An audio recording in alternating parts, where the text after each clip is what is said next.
I'm trying to tamp down the noise and get to the actual news here for our audience. Is the fact that the president is not suggesting a veto here only means that we've canceled a ceremony and that voters and investors can count on this bill becoming law within the next 10 days? Yeah, I think this bill is going to become law. I think there are major wins in here for the American people.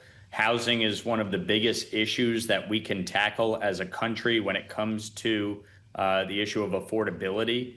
Most people's wealth is invested in their home. The average age of a first-time homebuyer is 40 years old. We are 8 million units underbuilt nationwide. And obviously, during the Biden administration, we saw the 30-year fixed interest mortgage rate reach 30-year record highs. So, we are working to address housing in a bipartisan way. I mean, overwhelming bipartisan majorities in both the House and the Senate. Obviously, the president and the Senate Republican conference have some issues they need to work through. But from my vantage point, this bill needs to be signed, needs to become law, and I'm confident it will.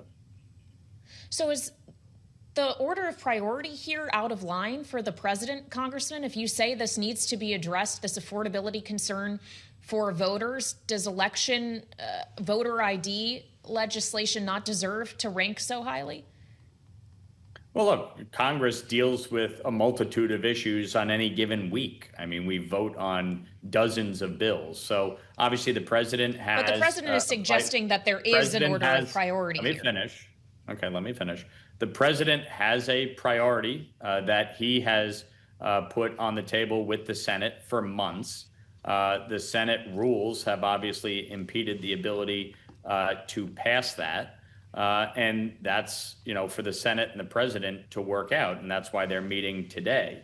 But fundamentally, to me, getting this housing bill passed and signed into law has been a priority. I've been leading in this effort since coming to Congress. 6 of my bills were part of the final package of the larger housing plan.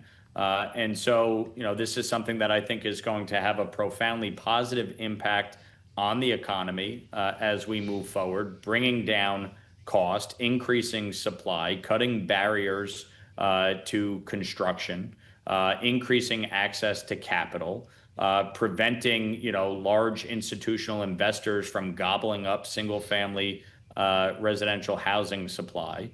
So there are a lot of positive wins here that I think will ultimately impact the economy in a very positive way. The day-to-day bubble of Washington that we get caught up in or you guys focus on ultimately isn't going to matter. The bill is going to become law. Mm-hmm. That's what we're trying to arrive at, Congressman. Does that mean that the Save America Act also will, but at a later time? Look, we'll see what comes out of the conversation with the Senate and the president on that issue. Obviously, Reconciliation 3.0 is something that's on the table. I know the president has talked about the Senate filibuster, as another issue. All of these issues matter, and they're all stuff that Congress will work through. But the housing bill is passed, and it's going to be signed into law. Well, on Reconciliation 3.0, and we heard the speaker talk about this earlier, Congressman, suggesting the House is going to push ahead with it and try to have the Save America Act included, or at least have grants associated with it included. How heavy of a lift is that going to be? What actual odds would you put around Reconciliation 3.0 passing both chambers? Well, look, I think a big part of this is defining what is in it, addressing a supplemental for the military, dealing with waste, fraud, and abuse within the federal government, addressing housing, healthcare, energy are critical. Those are discussions that are underway. And we will see what ultimately would be in a proposed package and whether or not, that can garner the support within the House and the Senate and certainly in a time frame that we're operating on before the midterms, or whether this is something that would, be looked at after. Quite a night in New York with the primaries, Congressman. We've got two more socialists going to Congress. Mayor Mamdani made 3 endorsements. All 3 of them won. And I'm wondering if you're looking at this as a Manhattan project, if you will, or a national trend. Look, I think if you go back to Bernie Sanders' campaign in 2016 through today, the Democratic Party has shifted towards Bernie Sanders. And the issues that he ran on are very much the mainstream platform of the Democratic Party today. And when you look at Zohran Mamdani's election last November, and subsequently these primary elections, not just in New York, but in Maine, in California, what's happening in Michigan, in New Jersey, Democratic socialists are winning. They are capturing the base of the party and the momentum. And it very much is clear that Hakeem Jeffries has no ability to control the conference or the party. Neither does Chuck Schumer, for that matter. And that Zohran Mamdani, along with AOC and Bernie Sanders, very much are in control, not just of the message, but in terms of the electorate of the Democratic Party.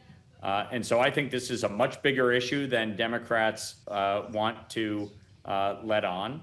I think most of them are petrified of losing these primaries. Jeffries effectively cut a deal with Mamdani to avoid a primary of his own yesterday, but pretty much threw everybody else under the bus as sacrificial lambs. And, I think it is extremely destructive. And every Democrat running in a competitive district, including in mine, is going to have to answer for it, because you can't just say, oh, that's not me. If you win, you're empowering these crazy people. And that's a big problem.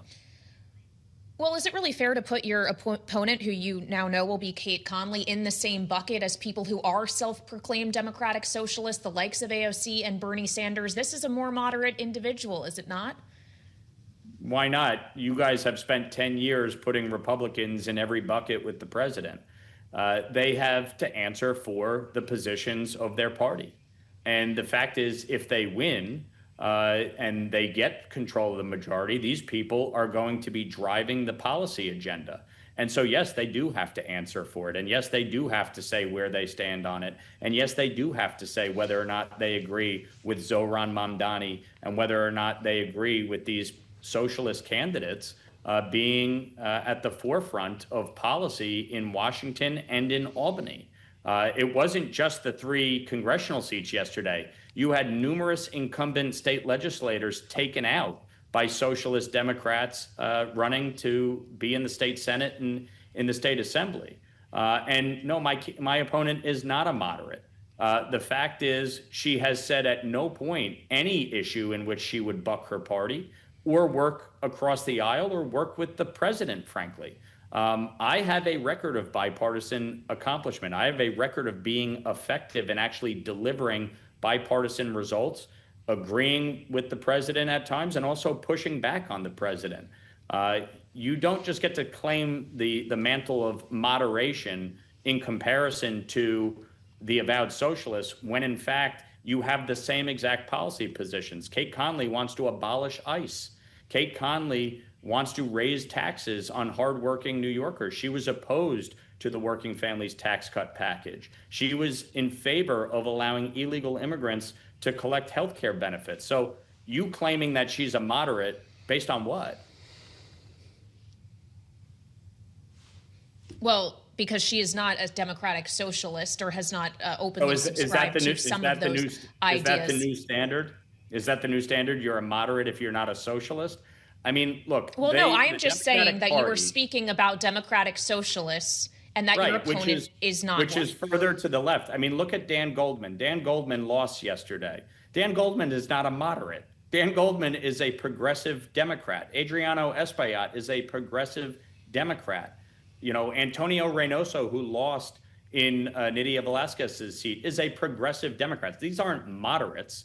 The fact is the socialist is further to the left, sure, but they're not moderates. And Kate Conley is not a moderate either. All right, Congressman, it's good to have you back. I do think, though, we can just, between you and I, acknowledge the fact that at Bloomberg, we do try to bring a range of voices on here, and we have never suggested that all Republicans are Donald Trump. But we'd love to talk to you more but about you guys do to continually ask every Republican candidate anything President Trump says or does. It's fair then to say to the Democrats, well, where do you stand on these people? That's a fair question. If you've done it for 10 years against Republicans, get ready to start doing it against Democrats with respect to Zohran Mamdani. We did do it for 4 years when President Biden was president. tried to, that's for sure. But, Congressman, we appreciate you joining us.